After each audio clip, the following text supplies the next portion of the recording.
Across the world, many paths have been drawn. Some are lined with temples, some with churches, some with mosques, and others with silent forests. Each path has its own language, its own symbols, its own rituals. To the eye, they appear different, sometimes even opposed. One bows here, another kneels there, a third sits in stillness. One speaks of God, another of emptiness, another of the eternal law. And so the mind concludes these must be separate truths. But look deeper. When a river flows through different lands, it takes on the color of the soil it touches. In one place it appears red, in another brown, in another clear as glass. People standing on each bank may argue this is a red river. No, it is brown. No, it is pure and colorless. Yet the water itself remains unchanged. The differences belong not to the essence but to the surroundings. So it is with truth. What people call religion is often the color of the soil. The essence is something quieter, something that cannot be fully captured in words. It is not owned by any group, not confined to any book, not limited to any ritual. It is experienced in moments when the mind becomes still and the heart becomes clear. In one tradition it is called love, in another compassion, in another surrender, in another awareness. Different words, but notice their direction. Each one points away from the restless self and towards something vast and ungraspable. When anger falls away, when greed loosens its grip, when the need to be right softens what remains, there is a gentle clarity, a sense of connection, a quiet understanding that you are not separate from the life around you. This is the meeting point. The problem begins when the finger pointing to the moon is mistaken for the moon itself. Teachings were given as guides, as skillful means to help people cross the river of confusion. But over time, the raft becomes an identity. People decorate it, defend it, even fight over it, forgetting it was meant only to carry them across. If you hold tightly to the form, you miss the essence. If you argue over names, you lose the meaning.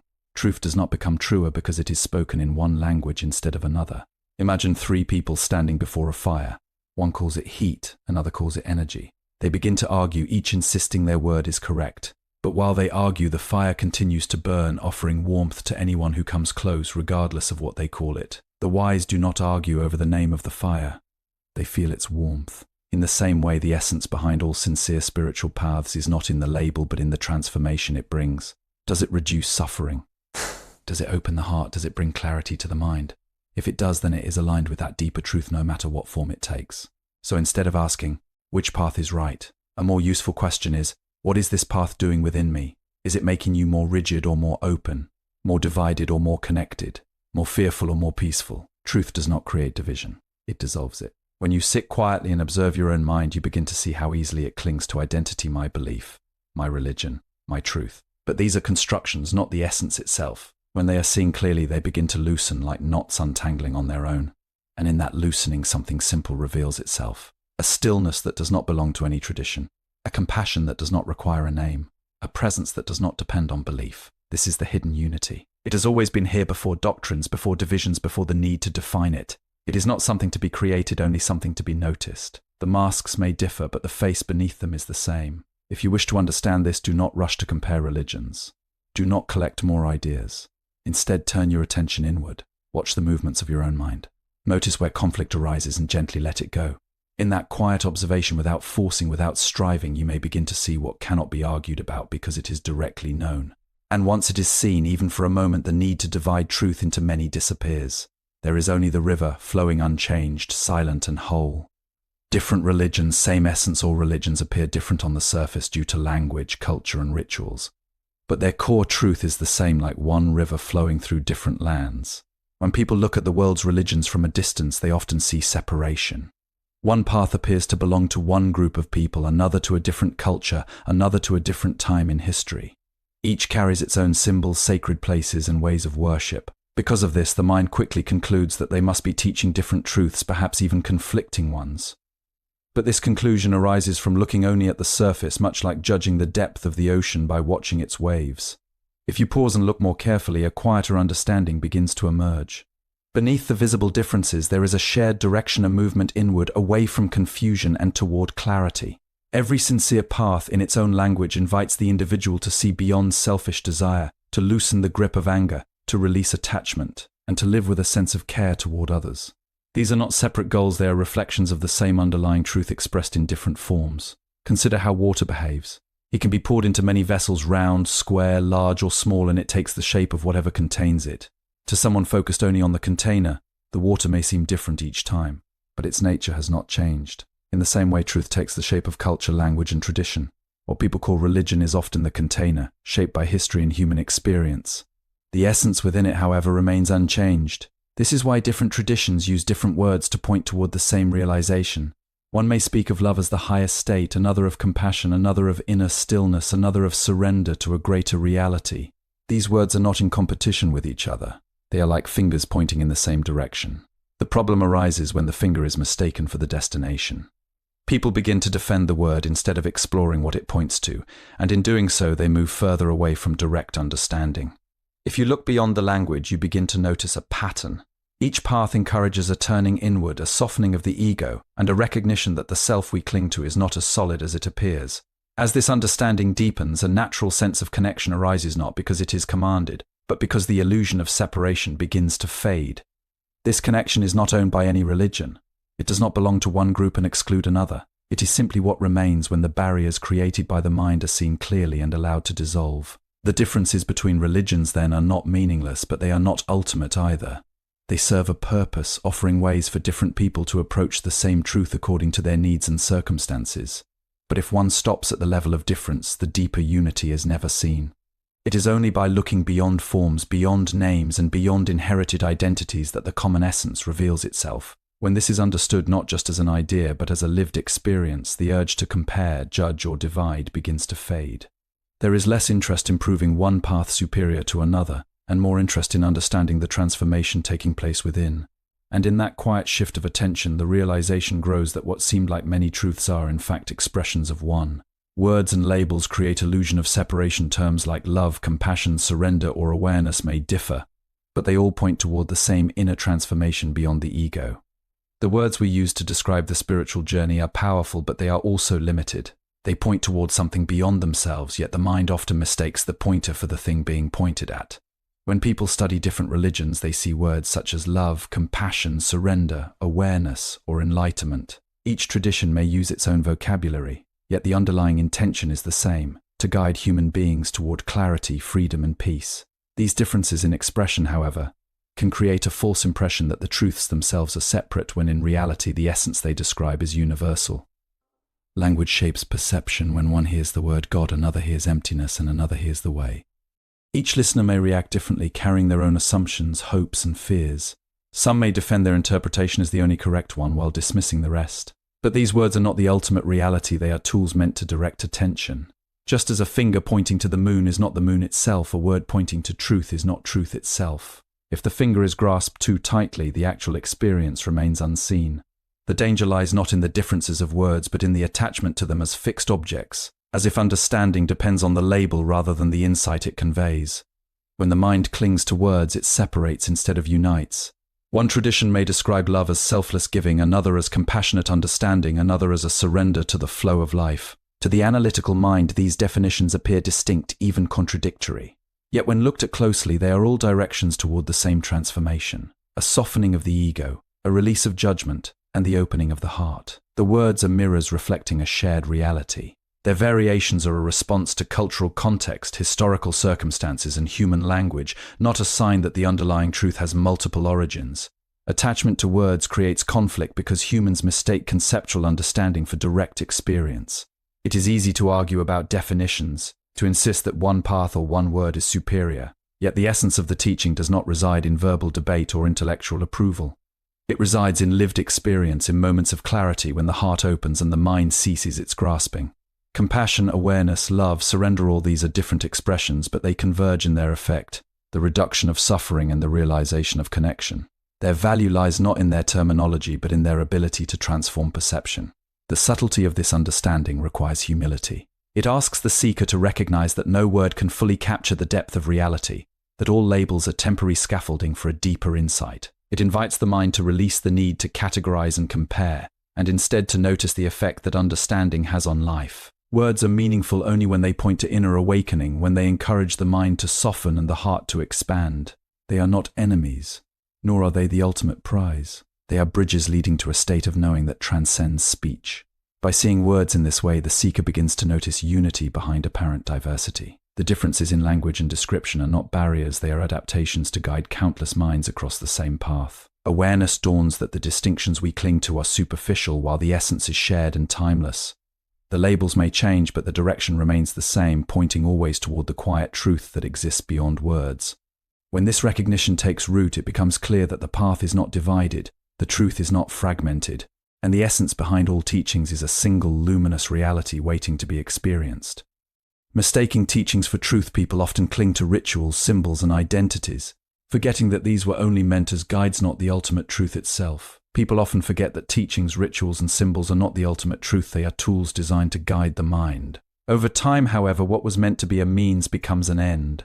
The raft that was built to carry someone across the river of confusion is mistaken for the river itself. Temples, scriptures, chants, ceremonies, and moral codes are all skillful means intended to help the mind find clarity and the heart find calm. Yet many cling to them as though they were the source of truth, defending them with pride and sometimes even using them as reasons to divide from others. This clinging obscures the essence that these teachings were meant to reveal. The problem begins when identification overtakes understanding. People say, "I follow this path, therefore I am safe. You follow that path, therefore you are wrong." In doing so, the mind creates boundaries and fences that never truly existed in the original teaching. The ritual that once opened the heart becomes a symbol of superiority. The text that once guided reflection becomes a weapon in argument. The simplicity of seeing clearly, of observing one's mind without attachment, becomes buried beneath layers of rules and distinctions. The core, the very purpose of the teaching is lost. This is not because the tools themselves are flawed, it is because they are being misused. When a finger pointing to the sky is grasped tightly, the sky itself cannot be seen. This tendency to mistake form for essence is universal. People of every culture and every path do it. They decorate, defend, and fortify the external markers of their identity, often forgetting the quiet, transformative power that originally inspired those forms. In essence, teachings were never meant to be possessed, they were meant to be experienced, internalized, and allowed to dissolve into living awareness. When the ritual is no longer an object of attachment but a doorway, when the scripture is not idolized but contemplated, the original purpose is restored. The mind begins to see beyond appearances, beyond divisions, and into the shared reality that all paths point toward. It is also important to recognize that no single teaching can contain the totality of truth. The forms are limited, shaped by culture, history, and language. They are maps, not the territory. Clinging to a map while arguing over its details will never bring one to the destination. The destination, the quiet, luminous essence beyond form, is not confined to one tradition or one set of practices.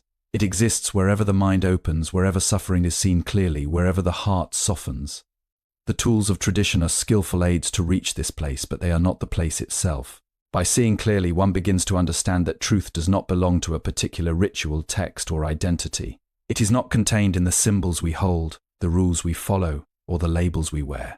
These are guides, temporary and useful only insofar as they lead to insight. When they are mistaken for the ultimate, the path becomes obscured. But when they are used wisely, without attachment, they illuminate the way. The seeker learns to let go, to see the boundary between form and essence, and to move beyond the superficial divisions created by misused teachings. This insight is the doorway to freedom, the recognition that truth is alive, indivisible, and already present beneath all masks and forms. True spirituality is inner transformation. The real measure of any path is whether it reduces suffering, brings peace, and opens the heart, not what it is called. The measure of any spiritual path is not found in its name, its rituals, or its doctrines, but in the transformation it brings to those who practice it. When people become absorbed in labels and debates, they often lose sight of the deeper question. What is this path doing within me? Does it calm my mind? Does it soften my heart? Does it reduce the restless grasping that causes suffering? These are the signs of genuine practice, the markers of alignment with the deeper truth that exists beyond all forms. No matter how elaborate the ceremony or how precise the words, if the mind remains tense, the heart remains closed, and the sense of separation persists, the teachings have not yet been truly realized. Spiritual practice is not a performance, it is an inward cultivation. Every path has its own methods to guide the practitioner. One tradition may emphasize meditation and inner stillness, another may stress ethical conduct and selfless action, another may cultivate devotion and surrender. On the surface, these approaches seem very different, even incompatible. Yet each, when practiced sincerely, encourages the same essential shift: the loosening of the ego's grip, the softening of judgment, and the awakening of compassion. This is the true measure of a path, not its external appearance, but the transformation it inspires in those who follow it. The test is not in comparison with others, but in honest observation of one's own mind and heart. The mind, when caught in rigid beliefs or attachments, creates conflict. People insist that their way is the correct way, sometimes using words, rituals, or even morality as tools to defend their position. Yet genuine insight does not arise from argument or competition, it arises from direct experience. When one's practice reduces suffering, brings clarity, and opens the heart, it is aligned with truth regardless of the form it takes. These markers are universal. They are found in the stillness of contemplation, in the care extended to others, in the patience cultivated under difficulty, and in the awareness that grows when the mind is observed without clinging. The path may wear different clothes, speak different languages, or follow different traditions, but the effect of sincere practice is unmistakable. It is important to remember that transformation cannot be rushed or forced. Labels, dogma, and rigid comparisons often create tension rather than clarity. The mind needs space to see itself clearly, and the heart needs room to open naturally.